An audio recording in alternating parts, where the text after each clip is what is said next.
ஒரு சராசரி மனிதனுடைய இயல்பு என்ன? இன்பம் வந்தால் துள்ளி குதிப்பான், துன்பம் வந்தால் சோர்ந்து போய் ஒரு மூலையில் உட்காந்துருவான். இவன் தான் சராசரி மனிதன். ஆனால் ஒருத்தன் இன்பம் வந்தால் அதுக்காக மகிழ்ச்சி அடையிறதில்ல, துன்பம் வந்தால் அதுக்காக சோர்ந்து போகிறதில்ல அப்படின்னு வச்சுக்கோங்க. அப்படி இருந்தால் அவன் சாதாரண ஆள் கிடையாது. ஒரு ஊரில் ஒரு ஞானி இருந்தார். அவரை தேடிட்டு ஒரு பெரியவர் வந்தார். ஐயா, ஞானத்தில் சிறந்த ஞானம் எது அப்படின்னு கேட்டாராம். இதுக்கு அந்த ஞானி என்ன பதில் சொன்னார் தெரியுமா? இன்பத்தினால மகிழ்ச்சி அடையாமலும் துன்பத்தினால சோர்வு அடையாமலும் இருக்கிறது தான் அந்த ஞானம், பெரிய ஞானம் அப்படின்னாராம். சரி சுவாமி, அப்படிப்பட்ட ஞானம் உங்களுக்கு எப்படி வந்ததுன்னு கேட்டிருக்காரு இவர். அதை நான் ஒரு கழுதைகிட்ட இருந்து கற்றுக்கிட்டேன் அப்படின்னாராம் அவர். இவருக்கு ஒன்றும் புரியல, ஒரு மாதிரியாக மூச்சிருக்கிறார். இதை அவர் புரிஞ்சுக்கிட்டார். நீங்கள் நாளைக்கு காலையில் நம்முடைய ஆசிரமத்துக்கு வாங்க, புரிய வைக்கிறேன்னாராம். சரின்னு அவர் போயிட்டார். மறுநாள் காலையில் ஆசிரமத்துக்கு வந்து சேர்ந்தார். ஞானி அவரை கூப்பிட்டு உட்கார வச்சார். வாங்க, வந்து இப்படி உட்காருங்க, கொஞ்சம் நேரத்தில் இந்த வழியாக ஒரு கழுதை போகும், அதை கவனித்து பாருங்கன்னாரா. இவருக்கு இன்னமும் ஒன்றும் புரியாமல் போச்சு, ஒரே குழப்பம். இருந்தாலும் அந்த ஞானி சொன்னது மாதிரியே உட்காந்துருக்கிறார்.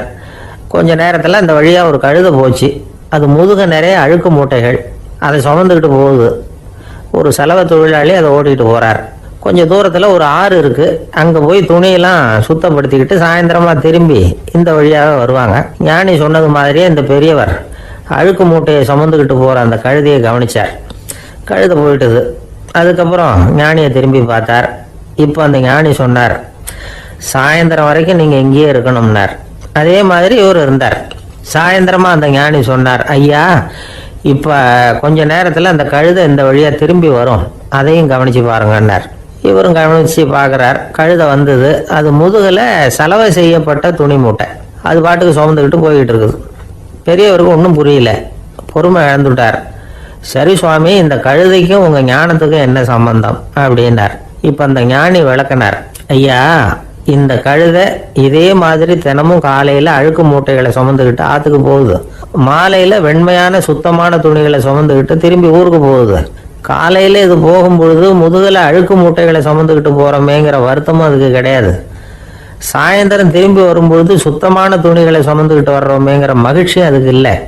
இதை பார்த்து தான் நானும் அது மாதிரி ஞானத்தை கற்றுக்கிட்டேன் அப்படின்னாராம்.